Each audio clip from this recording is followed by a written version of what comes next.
terima kasih. Banyak duit dan untuk charity atau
bahwasanya kami pemimpin murid SMK Metodis Tanjung Malim SMK Metodis Tanjung Malim dengan penuh kesedaran dan kesyukuran berikrar akan menjalankan tugas kami.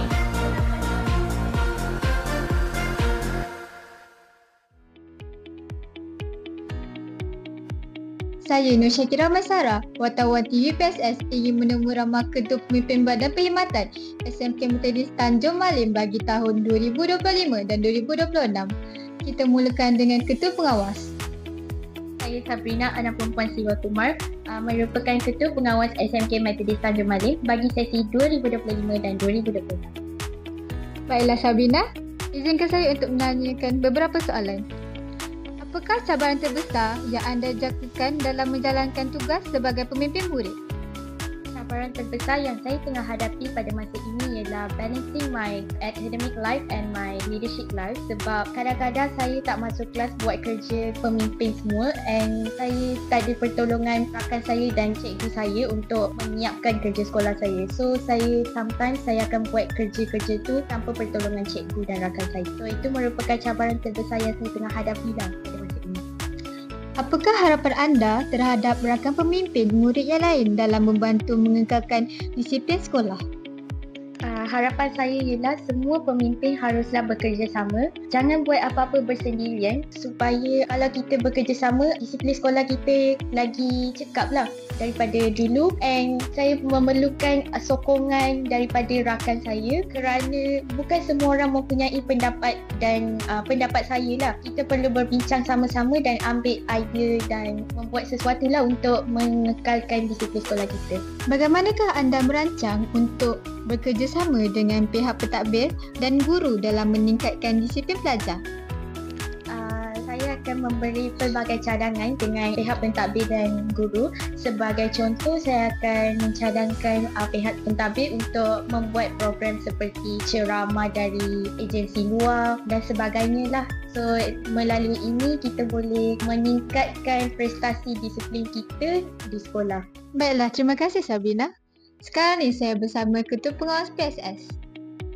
Saya Siti Fatimah Azhara binti Muhammad Rafi, merupakan Ketua Pengawas Pusat Sumber di SMK Metodis bagi sesi 2025-2026.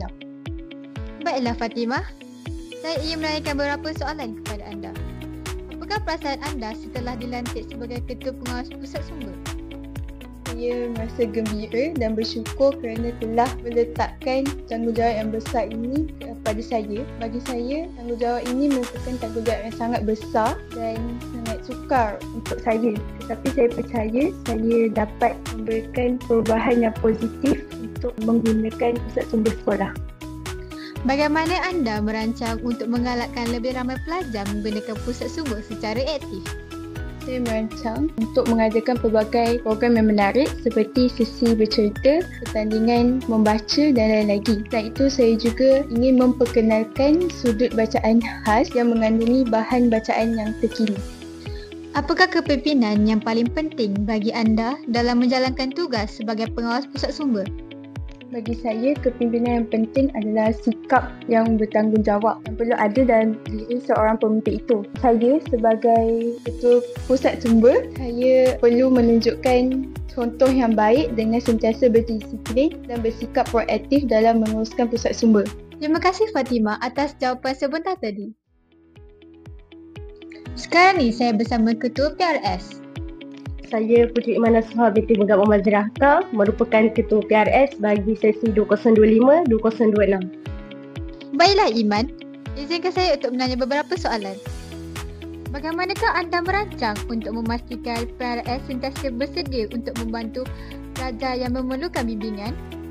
Saya akan menyarankan kepada cikgu untuk menghantar semua ahli PRS untuk menyertai kursus bimbingan dan kaunseling seperti di peringkat bongsu, sulung dan lestari. Di dalam kursus seperti ini, ahli-ahli PRS akan diajar dan dibimbing cara bagaimana hendak memberikan bantuan kepada pelajar yang memerlukan bantuan. Bagaimanakah PRS dapat membantu mengurangkan masalah stres dan tekanan dalam kalangan pelajar? PRS dapat membantu mengurangkan stres dan tekanan dalam kalangan pelajar dengan mendengar luahan hati mereka. Dengan cara ini, mereka akan tahu bahawa akan ada yang mendengar masalah mereka. Bagaimanakah anda akan menggalakkan pelajar lain untuk lebih berkongsi masalah mereka dengan PRS? Saya akan memberikan kesedaran kepada pelajar tentang betapa pentingnya mereka menceritakan masalah mereka.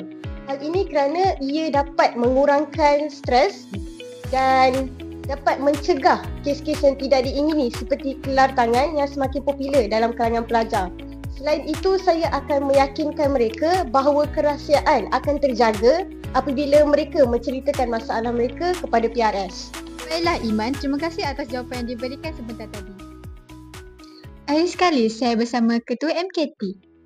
Saya Sima Kristina binti Syarah Effendi merupakan Ketua MKT pada sesi 2025-2026. Baiklah Sima, izinkan saya untuk menanya beberapa soalan. Apakah yang mendorong anda untuk menerima jawatan ini? Matlamat saya untuk menerima jawatan ini kerana saya ingin mempraktikkan dan mengembangkan kemahiran kepimpinan dalam diri saya seperti berkomunikasi dengan berkesan, menyelesaikan masalah dan membuat keputusan. Justeru, pengalaman sebagai Ketua MKT boleh menjadi aset berharga untuk masa hadapan saya sama ada dari bidang kerjaya maupun akademik. Apakah visi dan matlamat utama anda dalam memimpin Majlis Keterikatan pada tahun ini? Visi saya adalah untuk membentuk MKT yang lebih proaktif, inklusif dan berdedikasi dalam kalangan ahli MKT. Di samping itu, memastikan MKT dapat menyampaikan maklumat dengan jelas antara pihak guru, sekolah dan pelajar.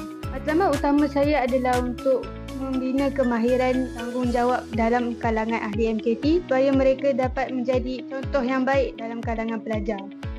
Apakah inisiatif yang anda ingin memperkenalkan untuk meningkatkan komunikasi antara MKT dan pelajar lain?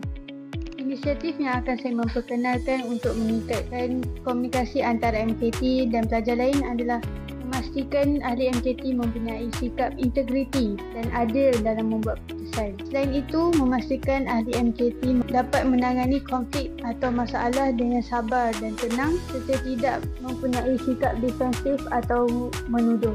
Dengan mengamalkan sikap-sikap ini, komunikasi antara MKT dan pelajar lain dapat ditingkatkan. Baiklah, terima kasih Sima atas jawapan sebentar tadi. Maka berakhirlah sudah temu ramah kita sebentar tadi. Semoga urusan mereka berjalan lancar dan mencapai matlamat dalam memacu kecemerlangan badan perkhidmatan masing-masing. Saya Nur Syakira Maisarah mengucapkan ribuan terima kasih kerana menonton temu ramah ini.